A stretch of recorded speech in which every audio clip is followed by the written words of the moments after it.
this morning's demonstration. This program was developed because of a concern for your safety. We know you've been taught driver's education, how to avoid accidents, and we know you've seen movies about what happens after accidents. Yet we also know that many of you aren't aware that in the last few years there have been a number of students in southwest Louisiana involved in traffic accidents resulting in lifelong injuries and in some cases death. Most of these accidents were not the result of any willful wrongdoing on the part of the driver. They just made a mistake. But the end result was just as tragic.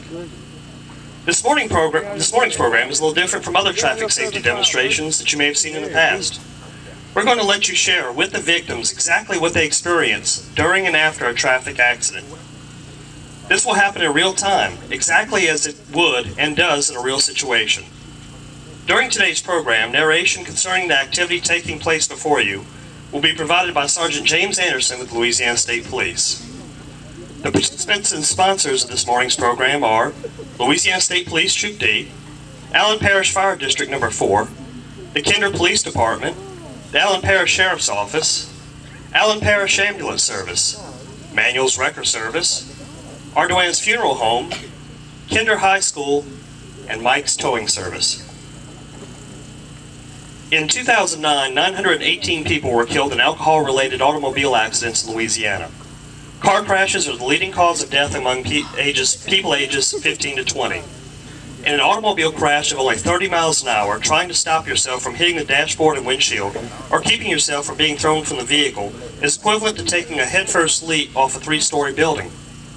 Today we're going to talk about being involved in a traffic accident, a fatal one. You will be able to see and hear what happens after a collision. This accident involves a head-on collision between two cars. One vehicle has 4 occupants. The driver and front seat passenger are wearing their seat belts, while the 2 back seat passengers are not. The driver of this vehicle is drunk. The other car also has 4 occupants, only one of which is wearing a seat belt. The driver is sober, but is paying more attention to the horseplay going on in the vehicle than to driving the car. This type of accident can occur anywhere, in a city, on a country road, or on a busy highway. What you will see before you today is the result of this crash. The actual chain of events that caused the collision began hundreds of feet away. The dynamics of a crash has many variables. The most significant variable that affects the severity of a crash is speed. I want you to all think about the length of a football field. That distance, 300 feet, is the distance required to stop a car traveling at 55 miles an hour to avoid an accident. To illustrate the significance of the speed, if we change the speed of our crash vehicle from 55 miles an hour to, say, 65 miles an hour, and keep our stopping distance the same 300 feet, our crash vehicle will not stop in the 300 feet that we have to avoid the collision. Our crash vehicle will be traveling 35 miles an hour at the end of the 300-foot crash, and will crash going 35 miles an hour. A crash of 35 miles an hour will produce the kind of damage and injury that you're about to see before you today. 1/2 of all injury-producing accidents occur at speeds of less than 40 miles an hour.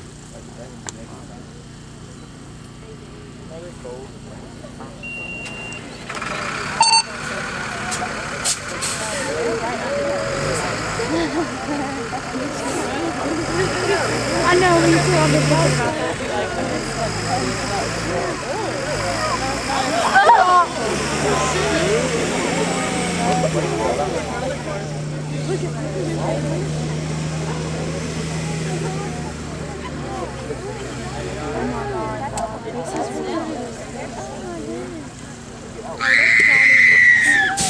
Really now?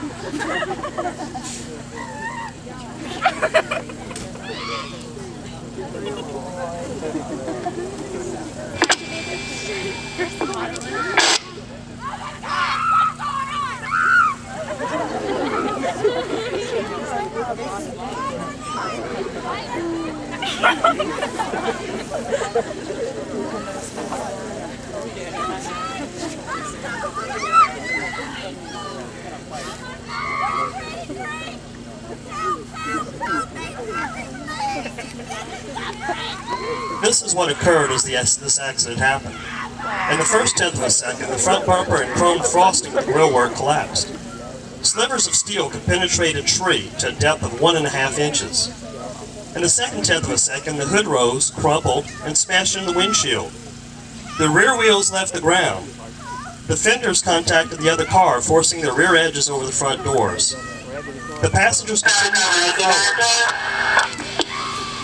at the vehicle's original speed.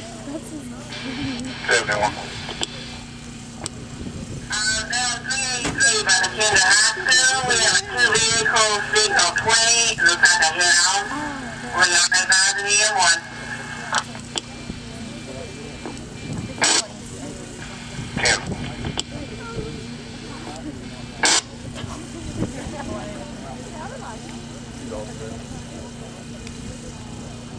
Time is over, Nikki. 44? 44.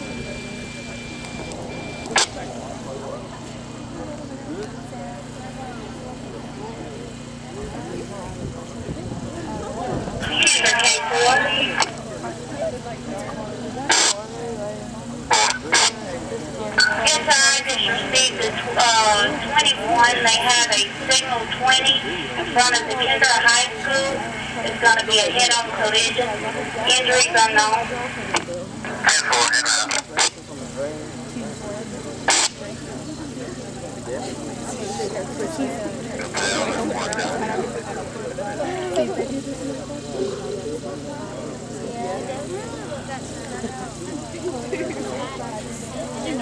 At 20 times the normal force of gravity, their bodies each weigh 32.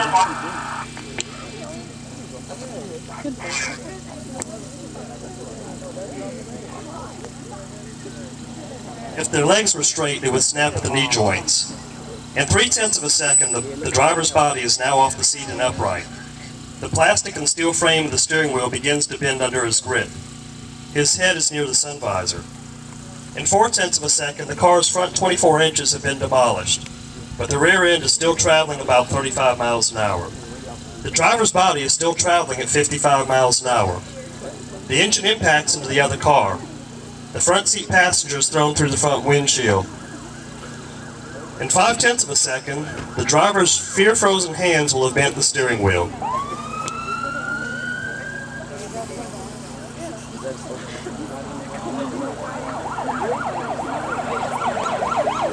The driver of the other car is Clay, a 17-year-old male.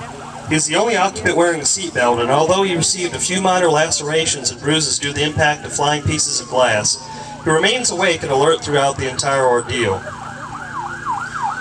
The front passenger is Carly, an 18-year-old female. At impact, Carly's body was thrown forward. Her face impacted the windshield, causing multiple facial lacerations and massive head and brain injuries. She also impacted the dash, causing large tears of both the lungs and the liver. From these, Carly is losing massive amounts of blood. Carly continued forward through the windshield and came to rest on the hood of the vehicle. At this time, her vital signs show a blood pressure of 60/40, pulse rate of 160, and respiratory rate of 4. Carly is comatose and not responsive. If she does not receive medical attention within 8 to 10 minutes from the time of the crash, Carly will die. Jordan Pickle is a 17-year-old male riding in the rear without a seatbelt. Upon impact, Pickle was thrown into the rear window pillar, causing severe facial lacerations. Pickle is bleeding from the mouth and nose. He is unconscious and will have no memory of the accident, except for the many hours of cosmetic surgery he will face to repair the damage done in the accident. Kayla is a 17-year-old female. She was riding in the rear seat and not wearing a seatbelt. At impact, Kayla was thrown against the front seat, causing her chest to be crushed, resulting in several ribs breaking. One of these punctured her left lung, causing it to collapse. She has several facial lacerations due to broken glass. Go ahead, sir. Can you advise the fire department we need for extrication?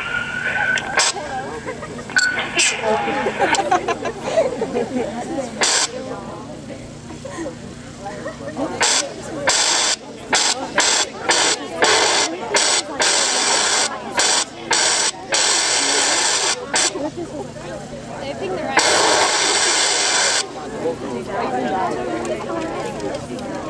With multiple injuries. Oh no, that's not good for everybody.